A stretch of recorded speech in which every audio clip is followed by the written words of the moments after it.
ये जो jail trial इस वक्त हो रहा है चेयरमैन पीटीआई का, इस पर आपकी राय क्या है? क्या इसमें कानूनी तकाजे जो हैं वो पूरे हो रहे हैं? और इसके बाद जो फैसले आएंगे फिर उनकी क्या कानूनी अहमियत होगी, उसको कौन तस्लीम करेगा?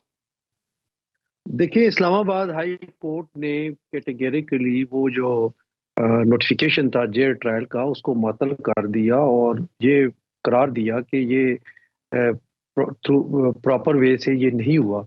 अब जो ट्रायल जज साहब हैं उन्होंने हालात वाकयात को देखते हुए और जेल अथॉरिटीज की रिपोर्ट्स को मद्देनजर रखते हुए फैसला किया कि जेल ट्रायल होगा, अलबत्ता उसमें ओपन होगा और पब्लिक फैमिली के 5-5 अफराद सुन सकते हैं और बाकी। लेकिन ये सारी बातें अपनी जगह पे, लेकिन जो एक चीज बहरहाल आड़े आएगी कि दूसरा फरीक जो मुतसरा है वो जरूर जाएगा हाई कोर्ट में कि जी कि आपके ऑर्डर की कंप्लायंस नहीं हुई।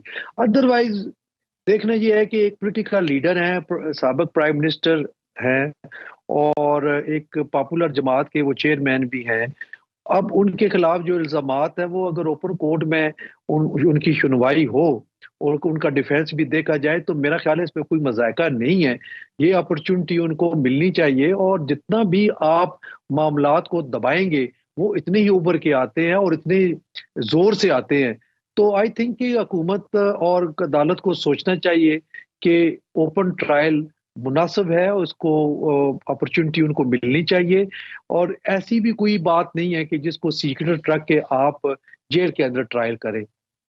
इधर से आगे बढ़ना है, लेकिन बादशाह साहब जितने भी केसेस बनते हैं सियासी कायदीन पर तो कहा यही जाता है कि सियासी मुकदमात हैं, सियासी इंतकाम का निशाना बनाया जा रहा है। नैब की हम बात करें, एहतसाब का बड़ा इदारा है और उसका कन्विक्शन रेट आपको पता है बहुत ज्यादा है, लेकिन इसके फैसले आला अदालतों में जो है वो सर रह नहीं पाते, कलअदम हो जाते हैं। इसकी क्या वजह है? एहतसाब में कहाँ कमी रह जाती है?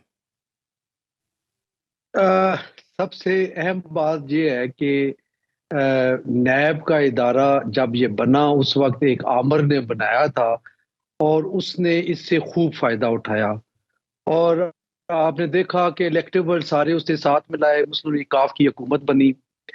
फिर नैब को चाहिए था कि आइंदा आने वाली जो जमहूरी हुकूमतें हैं वो इससे डील करती और इसको या तो ख़त्म करती या इतना बाख्तियार बना देती कि कोई और इदारा या कोई शख्सियत इस पर असरअंदाज ना होती। बदकिस्मती ये हुई कि इक़्तिदार में आके भूल जाते हैं और उसको नैब को इसी तरह मिस यूज करते रहे और ये दायरे का सफर चलता रहा। हम अब भी ये कहते हैं कि आने वाली जो पार्लिमान है वो इस पे देखेगी, देखना चाहिए। और दो क्वेश्चन है इस पे कि क्या ये इदारा रहना चाहिए। अगर ये रहना चाहिए तो फिर इसको किस हद तक इसकी सॉवरेनिटी हो, किस हद तक ये मजबूत हो, ताकि कोई और इंस्टीट्यूशन या कोई कोई पर्सनैलिटी इस पे असरअंदाज ना हो सके।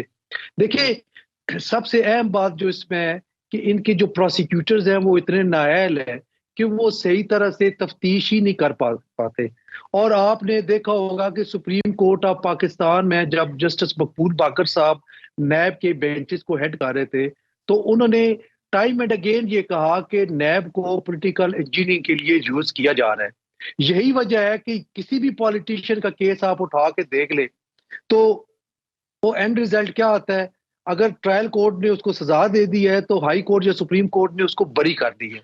सिर्फ इस वजह से वो नाअहल सही कर सके और ना ही प्रोसिक्यूटर्स कोई ऐसी एविडेंस को कनेक्ट कर सके कोर्ट के अंदर जिससे वो सजा बहाल रह जाए।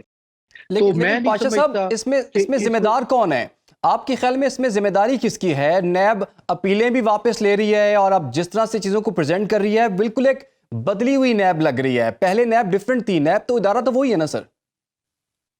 जी, प्रॉब्लम यहाँ पे आती है कि जब रिजीम चेंज होता है तो फिर हमारे इदारे, हमारी अदालतें वो भी चेंज हो जाती हैं। हालांकि अदालतों को चेंज नहीं होना चाहिए। अदालतों को उस फाइल के अंदर जो कुछ है उसी को देख के तो फैसला करना चाहिए। लेकिन दिस इज अनफॉर्चुनेट। आप देखिए, नैब प्रोसिक्यूटर पैरवी नहीं कर रहे। वो कहते हैं जी हमें कोई हदायत नहीं है, ठीक है बरी हो जाए, हमें कोई इतराज नहीं है, इसकी बेल ले ले, हमें कोई इतराज नहीं है।